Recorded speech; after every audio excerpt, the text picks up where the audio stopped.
आज का दिन पीस पार्टी के लिए, मिल्लत इस्लामिया के लिए, समाज के लिए और देश के लिए अलग अहमियत रखता है। और इस मौके पे आए हुए बिहार सरकार की मंत्री माननीय श्रवण कुमार जी का,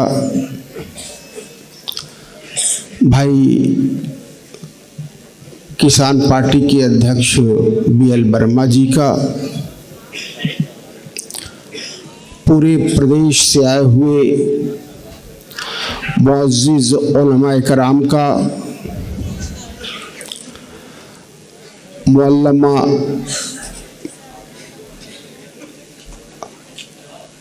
मुअज़्ज़िज़ मुअल्लमा हजरात का और पार्टी के जिम्मेदार साथियों का, साथ में प्रिंट और इलेक्ट्रॉनिक मीडिया का मैं ख़ास तौर पर शुक्रगुजार हूँ।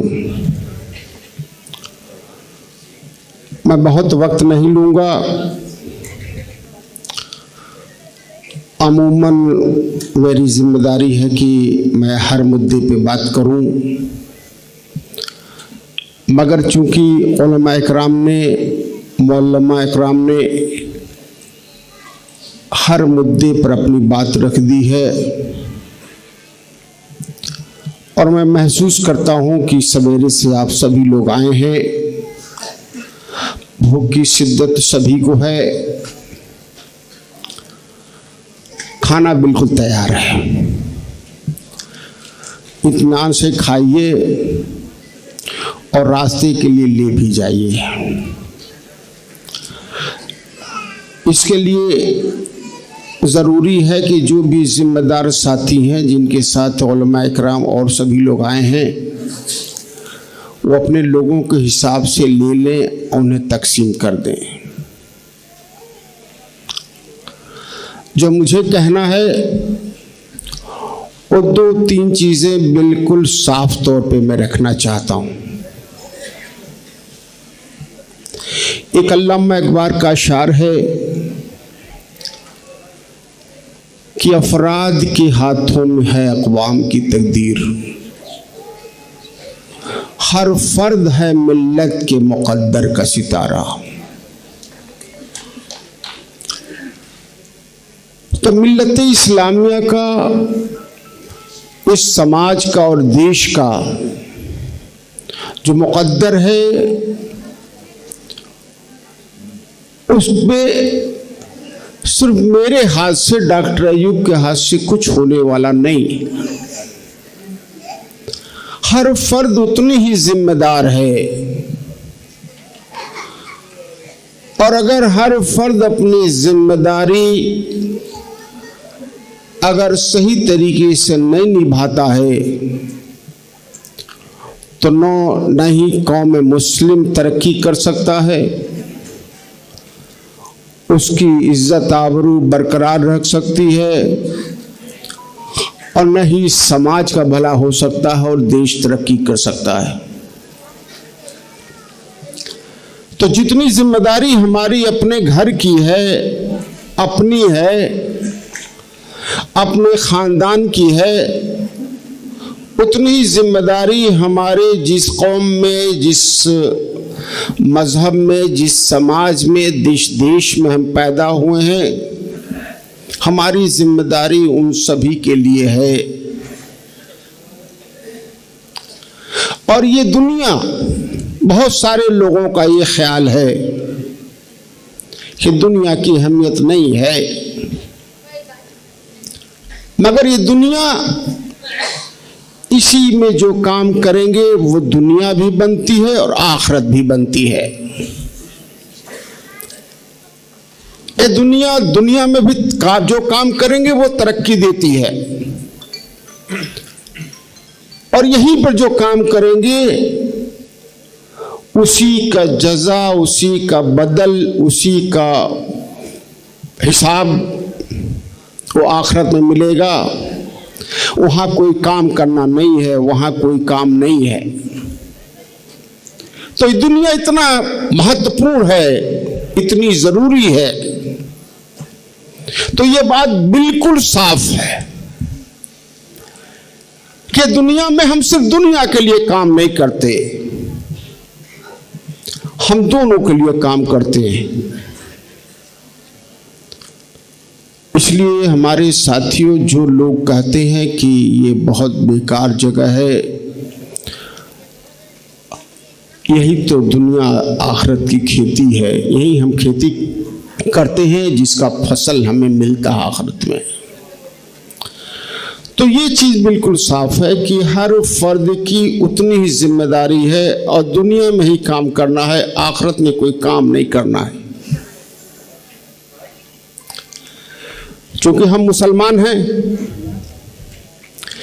इसलिए हमारा ईमान है कि जो हमारे रब का हुक्म है, जो हमारे नबी का तरीका है, उसी में दुनिया में भी कामयाबी है और आखिरत में भी कामयाबी है। और उस तरीके से हट करके जो कुछ भी है, उस दायरे से हट करके जो कुछ भी है, वो शैतान का तरीका है और दुनिया में भी बर्बादी है और आखिरत में भी बर्बादी है। ये बात बिल्कुल साफ है।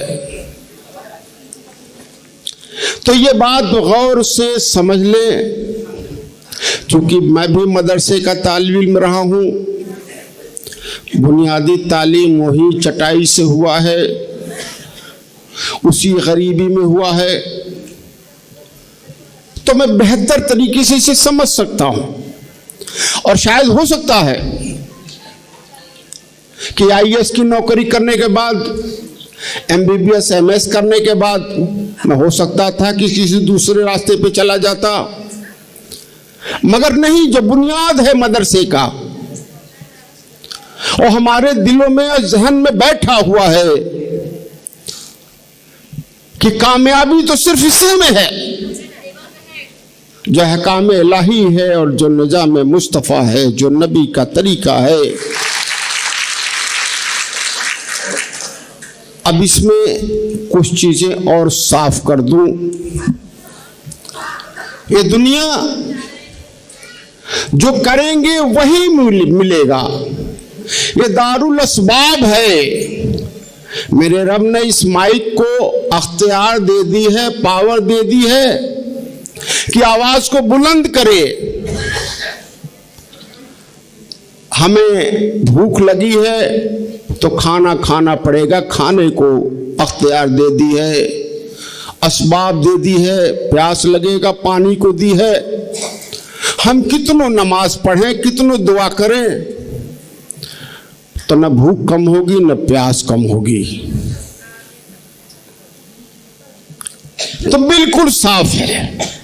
बहुत सारे लोग कहते हैं कि बहुत सारे जुल्म हो रहे हैं, मुसलमानों के अमाल खराब हैं, मगर वो ये नहीं बताते कि कौन सा अमाल खराब है। इसको हमारे नबी की जिंदगी ने बिल्कुल साफ कर दिया कि जुल्म, तसद्दुद, नफरत ये इबादत से खत्म नहीं हो सकता, कैरेक्टर से खत्म नहीं हो सकता, इंसानियत से खत्म नहीं हो सकता। क्योंकि मैं पूरे यकीन के साथ कह सकता हूं कि जितने भी उलमा इकराम हैं हमेशा इंसानियत का दर्श देते हैं, तालीम और तरबियत का दर्श देते हैं। जितने भी मदारिस हैं वह इंसानियत का दर्श देते हैं, तालीम तरबियत देते हैं, इबादत की जाती है, मगर उन्हें ही आतंकवादी का अड्डा कहा जाता है। लोग यकीन करने लगे हैं, कुछ लोग इस्लाम को हरा आतंकवाद कहने लगे हैं। तो आपके किरदार से नहीं होता। आपने 40 साल तक लगातार कांग्रेस की सरकार बनाई, मजबूती से वोट दिया। 95% मुसलमानों ने 40 साल तक लगातार कांग्रेस को वोट दिया। अगर आप सच्चर कमेटी रंगनाथ मिश्रा कमीशन की रिपोर्ट पढ़ेंगे 2006 और 2007 में, तो उसी कांग्रेस की सरकार में मुसलमान दलितों से भी सामाजिक और तालीमी स्तर पे बदतर हो गया।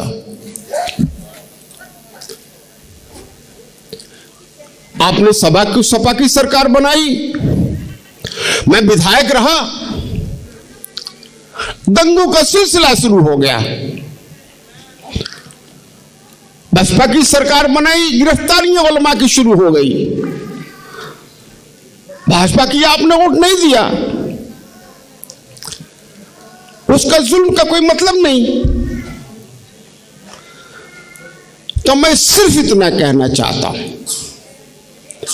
कि हमारे नबी की मक्की जिंदगी 13 साल की, नबी बनने के बाद सारे किरदार किया उन्होंने, उससे बेहतर किरदार न किसी का हुआ है न होगा, ये हमारा ईमान है।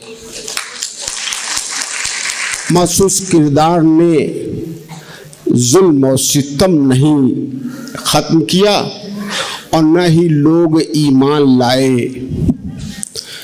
करीब करीब 40 लोग ईमान लाए 13 साल में, एक नहीं रहा जिसे मेरे रब ने कहा कि वो हुकूमत हासिल करो, ये दुआ करो जिसमें मेरी नुसरत शामिल हो। तो जुल्म का वो हुकूमत है, हुकूमत। हुकूमत पहले जंग से ली जाती थी, आज पार्टी बना के सियासत से ली जाती है। बिल्कुल साफ है, अगर आपकी हुकूमत नहीं रहेगी तो यकीन मानो जुल्म खत्म नहीं होगा। और इस दुनिया में ही जहां जहां से हुकूमत खत्म हुई आपकी, वहां से आप निस्ताबूद हो गए। साथियों, हमें दुश्मनी नहीं किसी से, क्योंकि उलमा ने बताया कि ईमान वाले सिर्फ मुसलमान के लिए नहीं है, ना तो मेरा रब सिर्फ मुसलमान के लिए है, ना तो हमारे नबी करीम सल्लल्लाहु अलैहि वसल्लम सिर्फ मुसलमानों के लिए रहमत थे, पूरी इंसानियत के लिए है। अगर सारी पार्टियां जुल्म कर रही हैं, कोई हिंदुत्व के नाम पर, कोई जात बिरादरी के नाम पर, कोई अगड़ा पिछड़ा के नाम पर, तो आप इंसानियत के नाम पर हुकूमत क्यों नहीं करते?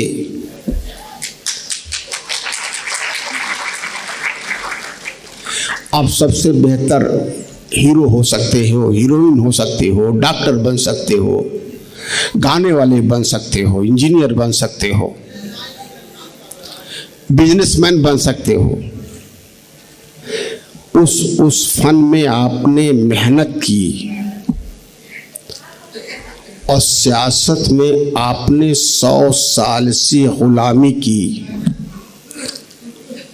आपने अपनी क़यादत में मेहनत नहीं की। यही मैंने कहा कि ये दारुल असबाब है।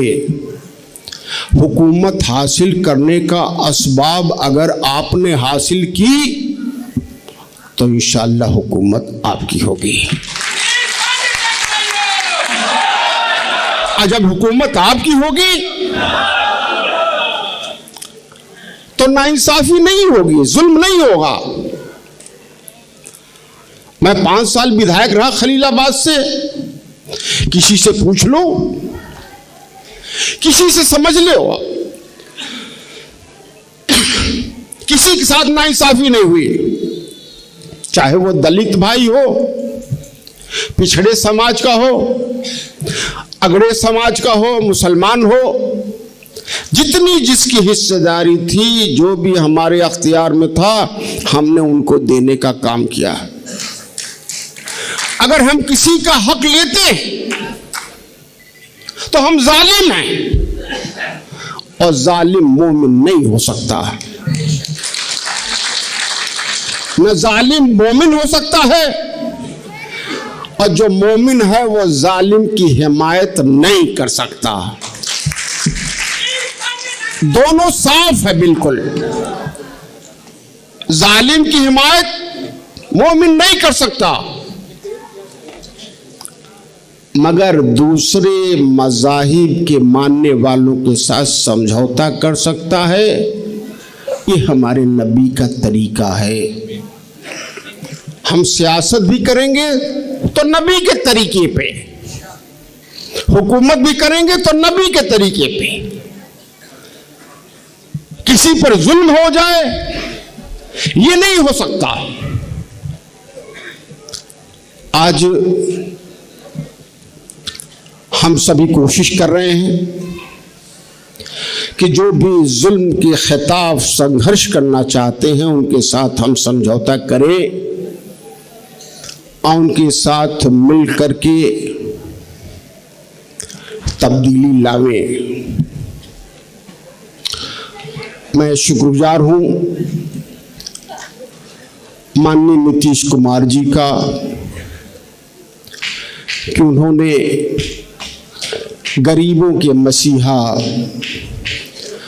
माननीय श्रवण कुमार जी को उत्तर प्रदेश का पार्टी का अपने प्रभारी बनाया है। मैं बधाई देता हूं मुख्यमंत्री माननीय नीतीश कुमार जी को कि उन्होंने एक ऐसे व्यक्ति को उत्तर प्रदेश का प्रभारी बनाया है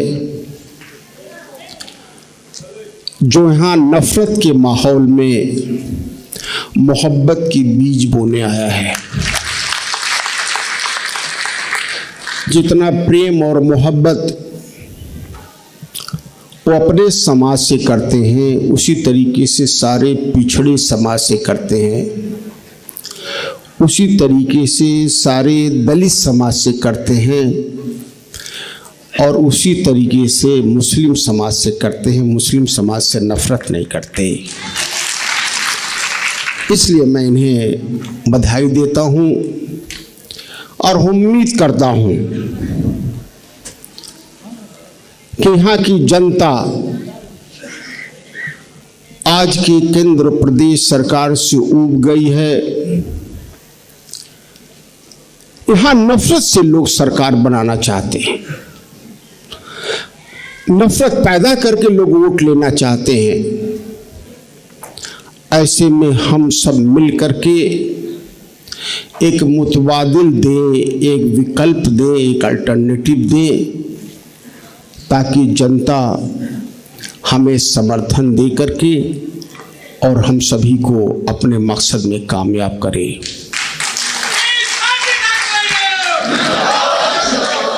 अहकाम इलाही और निजाम मुस्तफ़ा मिशन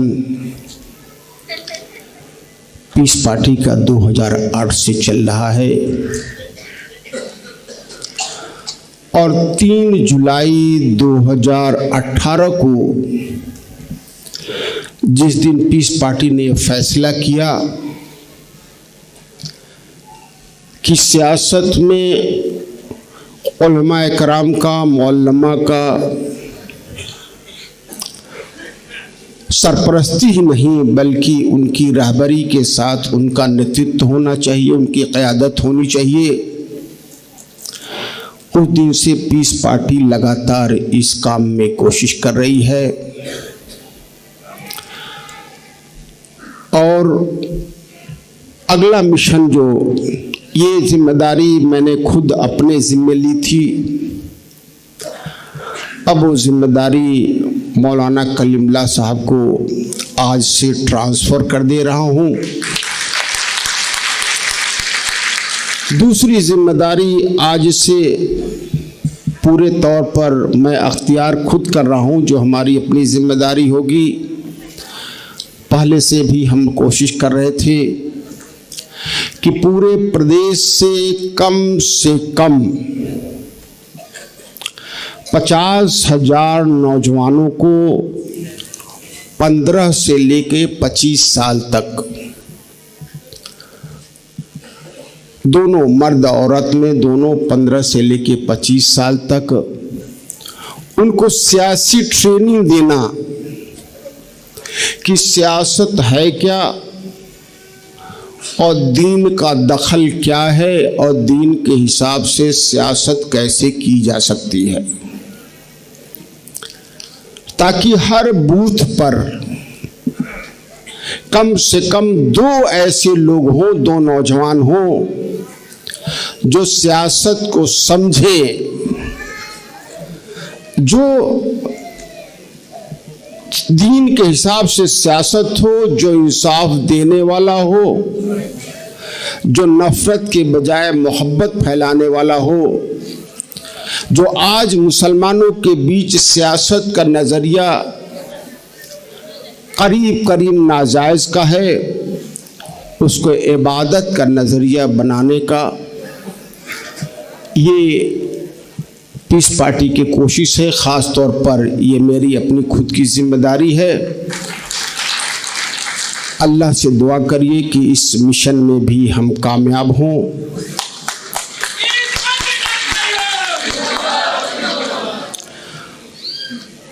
पीस पार्टी ने 2 एजेंडा अपनाया है। प्रदेश प्रभारी ने पहले ही बता दिया है कि हम एक बहुत बड़ी रैली लखनऊ में करेंगे। वो जातिगत गणना के लिए, जिसमें हर वर्ग को इंसाफ मिले, बराबरी मिले, ये हमारे संविधान का एक हिस्सा है। और शराबबंदी का जो मुद्दा है वो पीस पार्टी का पहले दिन से मुद्दा है कि जब भी सरकार में आएगी तो शराब बंद करेगी। आप सभी लोग आए, आप सबका मैं शुक्रिया अदा करता हूं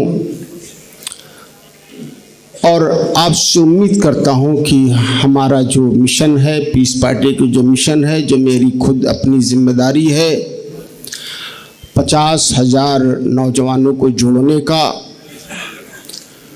तो सभी जिलाध्यक्ष, सभी उलमा, मुअल्लमा,